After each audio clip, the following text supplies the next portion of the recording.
നമസ്കാരം, ഏവർക്കും എല്ലാ ഞായറാഴ്ചകളിലുമുള്ള മാർക്കറ്റ് ഔട്ട്ലുക്ക് വീഡിയോയിലേക്ക് സ്വാഗതം. ഇന്ന് ഡിസംബർ 28, 2025 ഞായർ. അങ്ങനെ നമ്മൾ ഈ മാസത്തെ അവസാന ആഴ്ചയിലേക്കും മാത്രമല്ല ഈ വർഷത്തെ അവസാന ആഴ്ചയിലേക്കും പ്രവേശിക്കുകയാണ്. വിദേശ ധനകാര്യ സ്ഥാപനങ്ങളുടെ ആക്ഷൻസ്, പ്രധാനപ്പെട്ട ഗ്ലോബൽ ഇവന്റുകൾ തുടങ്ങി ഒത്തിരിയേറെ ഘടകങ്ങളെ ആശ്രയിച്ചിരിക്കും ഈ വരാൻ പോകുന്ന ആഴ്ചയിൽ നമ്മുടെ മാർക്കറ്റിന്റെ ഗതിയും. അവ എന്തൊക്കെയാണെന്ന് വിശദമായി തന്നെ നമുക്ക് ഈ വീഡിയോയിൽ പരിശോധിക്കാം. കഴിഞ്ഞ ആഴ്ചയിൽ നിഫ്റ്റിക്ക് വീക്ക്ലി ബേസിസിൽ 75 പോയിന്റുകളുടെ നേട്ടത്തോടുകൂടി വ്യാപാരം അവസാനിപ്പിക്കുവാനും സാധിച്ചു. മാത്രമല്ല ഈ മാസത്തെ ഫസ്റ്റ് ട്രേഡിംഗ് സെക്ഷൻ ആയിരുന്ന 1-ാം തീയതി നിലവിലെ 52 വീക്ക് ഹൈയിൽ ഓപ്പൺ ആവുകയുണ്ടായി. അതേസമയം ഈ മാസത്തിലുടനീളം ഡൗൺ സൈഡിലേക്ക് 25,700 എന്ന ലെവൽ നിഫ്റ്റിയെ സംബന്ധിച്ചിടത്തോളം ക്രൂഷ്യൽ സപ്പോർട്ടായിട്ട് തന്നെ മാറുകയുമുണ്ടായി.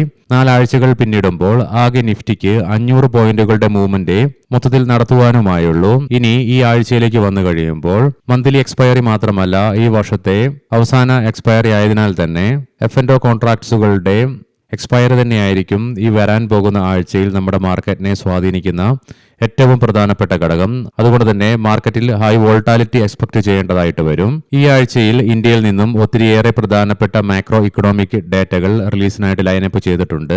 തിങ്കളാഴ്ച വൈകുന്നേരം 4 മണിയോടുകൂടി നമ്മുടെ മാർക്കറ്റ് അടച്ചതിന് ശേഷം നവംബർ മാസത്തെ year on year industrial production ഡേറ്റയുടെ റിലീസ് ഉണ്ട്. കൂടാതെ മാനുഫാക്ചറിംഗ് പ്രൊഡക്ഷൻ ഡേറ്റയുടെ റിലീസും ഇതേ ദിവസം തന്നെ നടക്കാനിരിക്കുന്നു. 31-ാം തീയതി ബുധനാഴ്ച നവംബർ മാസത്തെ ഗവൺമെന്റ് ബഡ്ജറ്റ് വാല്യൂ, കൂടാതെ വെള്ളിയാഴ്ച രാവിലെ 10:00 ഡിസംബർ മാസത്തെ HSBC മാനുഫാക്ചറിംഗ് PMI ഫൈനൽ ഡേറ്റയുടെയും റിലീസുണ്ട്. ഇവയൊക്കെയാണ് ഈ ആഴ്ചയിൽ ഇന്ത്യയിൽ നിന്നും റിലീസ് ചെയ്യപ്പെടുന്ന പ്രധാനപ്പെട്ട മാക്രോ ഇക്കണോമിക് ഡേറ്റകൾ.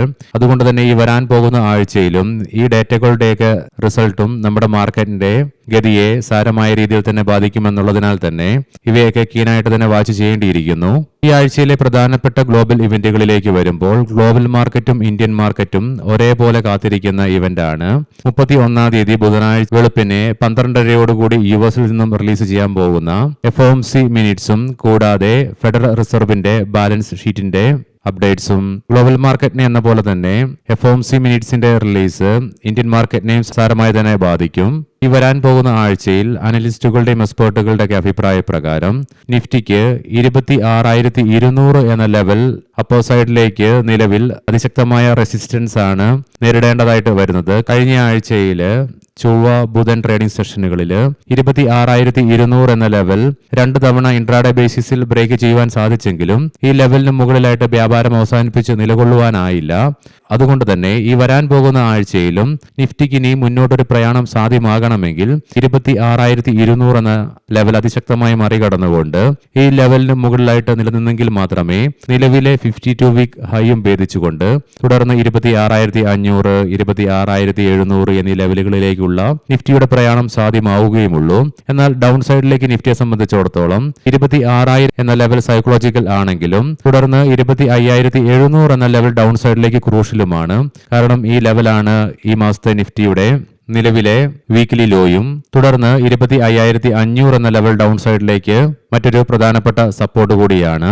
ഈ ലെവൽ നിഫ്റ്റി ബ്രേക്ക് ചെയ്യുകയാണെങ്കിൽ സെല്ലിംഗ് പ്രഷറും അനുഭവപ്പെട്ടേക്കാം. പ്രത്യേകം ശ്രദ്ധിക്കുക, ഇത് ട്രേഡ് റെക്കമെൻഡേഷൻ അല്ല, അനലിസ്റ്റുകളുടെയും എക്സ്പേർട്ടുകളുടെയൊക്കെ അഭിപ്രായങ്ങൾ മാത്രമാണ്. എഡ്യൂക്കേഷൻ പർപ്പസിനു വേണ്ടിയിട്ടാണ് ഈ ലെവലുകൾ വിശദീകരിക്കുകയും ഉണ്ടായത്.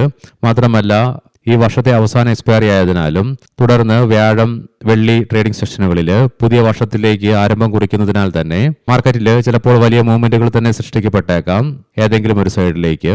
അതുകൊണ്ട് തന്നെ മാർക്കറ്റിൽ ട്രേഡേഴ്സും നിക്ഷേപകരും അതീവ ജാഗ്രതയും പുലർത്തേണ്ടതായിട്ടുണ്ട്. കഴിഞ്ഞ ആഴ്ചയിൽ നമ്മുടെ മാർക്കറ്റിൽ 4 ട്രേഡിംഗ് സെഷൻ ആയിരുന്നു ഉണ്ടായിരുന്നത്.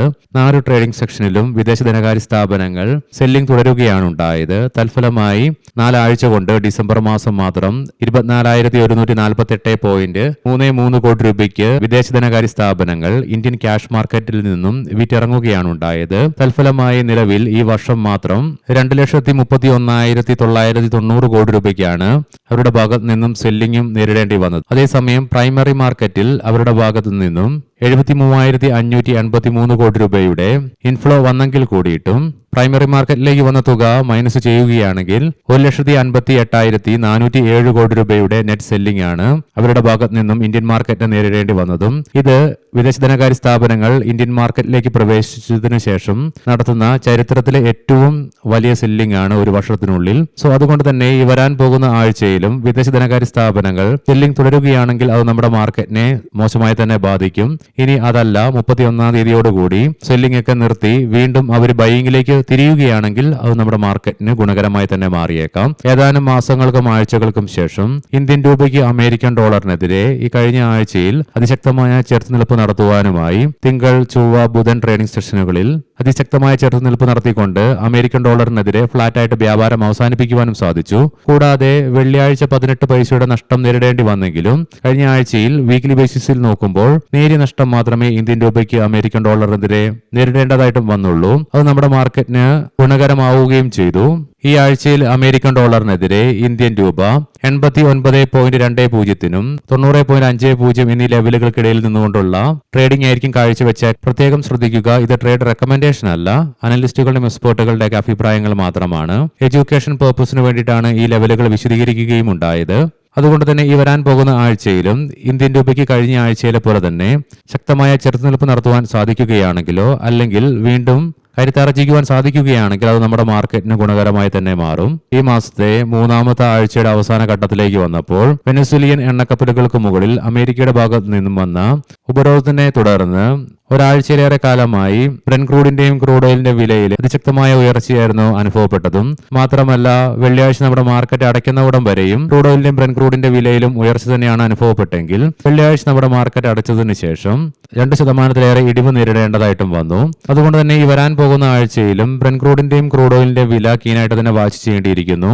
എസ്പെഷ്യലി US പ്രസിഡന്റും ഉക്രൈൻ പ്രസിഡന്റും തമ്മിൽ വീണ്ടും റഷ്യ-ഉക്രൈൻ വാറിനെ കുറിച്ചുള്ള ചർച്ചകൾക്കായിട്ട് കൂടിക്കാഴ്ച നടത്തുമെന്നുള്ള റിപ്പോർട്ട്സ് ഒക്കെ പുറത്തു വരുന്നുണ്ട്. ഇരു രാജ്യങ്ങൾ തമ്മിലുള്ള പ്രശ്നങ്ങൾക്ക് പരിഹാരമാവുകയാണെങ്കിൽ അല്ലെങ്കിൽ ഇരു രാജ്യങ്ങൾ തമ്മിലുള്ള യുദ്ധം അവസാനിപ്പിച്ചുകൊണ്ട് സമാധാനം വരുമെന്നുള്ള പ്രതീക്ഷ മാർക്കറ്റിന് കൈവരിക്കുവാൻ സാധിക്കുകയാണെങ്കിൽ തീർച്ചയായിട്ടും അത് ക്രൂഡ് ഓയിലിന്റെ വിലയിൽ അതിശക്തമായ ഇടിവിന് കാരണമാകും. കാരണം റഷ്യൻ ക്രൂഡ് ഓയിലിന്റെ മുകളിലുള്ള ഉപരോധം മാറുമെന്നുള്ള പ്രതീക്ഷയിൽ തന്നെ ക്രൂഡ് ഓയിലിന്റെ വിലയിൽ ഉണ്ടാകുന്ന ഉയർച്ച ഇൻഫ്ലേഷനുള്ള സാധ്യതകൾ വർദ്ധിപ്പിക്കുന്നത് കൊണ്ട് തന്നെ വരാൻ പോകുന്ന ആഴ്ചയിൽ ക്രൂഡ് ഓയിലിന്റെ വില ഫ്ലാറ്റ് ആയിട്ട് തുടരുകയോ അല്ലെങ്കിൽ ഇടിവ് നേരിടുകയാണെങ്കിൽ അത് നമ്മുടെ മാർക്കറ്റിന് ഗുണകരമായിട്ട് മാറും.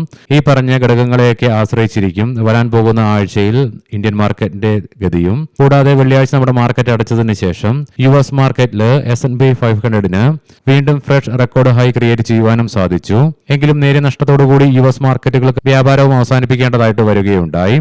അവയെക്കുറിച്ചൊക്കെ വിശദമായി തന്നെ നമുക്ക് നാളത്തെ പ്രീ മാർക്കറ്റ് റിപ്പോർട്ട്സിൽ പരിശോധിക്കാം. ഇനി നമുക്ക് ഇന്നത്തെ പ്രധാനപ്പെട്ട സ്റ്റോക്കിംഗ് ന്യൂസുകൾ പരിശോധിക്കാം. മുൻകൂട്ടി ഓർമ്മിപ്പിച്ചുകൊള്ളട്ടെ, ഇത് ഒരു ബൈ ഓർ സെൽ റെക്കമെൻഡേഷൻ അല്ല. മണപ്പുറം ഫൈനാൻസ് കമ്പനിയുടെ അനുബന്ധ സ്ഥാപനമായ ആശീർവാദ് മൈക്രോ ഫൈനാൻസിൽ 250 കോടി രൂപ നിക്ഷേപിക്കുമെന്ന് പ്രഖ്യാപിച്ചു. കൂടാതെ ശ്രീ ഭുവനേഷ് തരശങ്കറിനെ ഗ്രൂപ്പിന്റെ ചീഫ് ഫിനാൻഷ്യൽ ഓഫീസറായിട്ട് നിയമിച്ചതായും പ്രഖ്യാപിക്കുകയുണ്ടായി. ടൈറ്റാൻ ലാബിൽ വളർത്തിയ വജ്ര ഉൽപ്പന്നങ്ങൾ വിൽക്കുന്ന ആദ്യ സ്റ്റോർ ആരംഭിക്കുവാൻ കമ്പനി ഒരുങ്ങുന്നതായിട്ടുള്ള റിപ്പോർട്ട്സ് വരുന്നുണ്ട്. സാത്വിക് ഗ്രീൻ എനർജി മഹാരാഷ്ട്ര സംസ്ഥാന വൈദ്യുതി വിതരണ കമ്പനിയിൽ നിന്ന് 16.74 കോടി രൂപയുടെ അധിക ഓർഡർ കമ്പനിക്ക് ലഭിച്ചു. RRIL ലിമിറ്റഡ് നിലവിലുള്ള ഓഹരി ഉടമകളിൽ നിന്നും അതിന്റെ പൂർണ്ണ ഉടമസ്ഥതയിലുള്ള അനുബന്ധ സ്ഥാപനത്തിൽ നിന്നും ഓഹരികൾ വാങ്ങി സുമതി സ്പിൻടെക് പ്രൈവറ്റ് ലിമിറ്റഡിന്റെ 50% വരുന്ന ഓഹരികൾ കമ്പനി സ്വന്തമാക്കുകയുണ്ടായി. വേദാന്ത് ഫാഷൻസ് ലിമിറ്റഡ് 1.19 കോടി രൂപയുടെ GST ഡിമാൻഡ് ഓർഡർ കമ്പനിക്ക് ലഭിക്കുകയുണ്ടായി. റെയിൽടെൽ കോർപ്പറേഷൻ ഓഫ് ഇന്ത്യ എത്യോപ്യയിലെ ഒരു ഡാറ്റാ സെന്റർ പ്രൊജക്ടിനായി വിദേശകാര്യ മന്ത്രാലയത്തിൽ നിന്ന് 19.8 കോടി രൂപയുടെ അന്താരാഷ്ട്ര ഓർഡർ കമ്പനിക്ക് ലഭിച്ചു. മാക് എലാനിക് ക്ലൗഡ് AI ബേസ് CCTV സൊല്യൂഷനുകൾക്കായി IRCTCയിൽ നിന്ന് കമ്പനിയുടെ അനുബന്ധ സ്ഥാപനമായ പ്രോവിജിൽ സർവലയൻസിന് 2.25 കോടി രൂപയുടെ കരാർ ലഭിക്കുകയുണ്ടായി. ഏവർക്കും ശുഭ സായാഹ്നം നേരുന്നു. നാളെ രാവിലെ പ്രീ മാർക്കറ്റ് റിപ്പോർട്ട്സുമായി കണ്ടുമുട്ടാം. നന്ദി, നമസ്കാരം.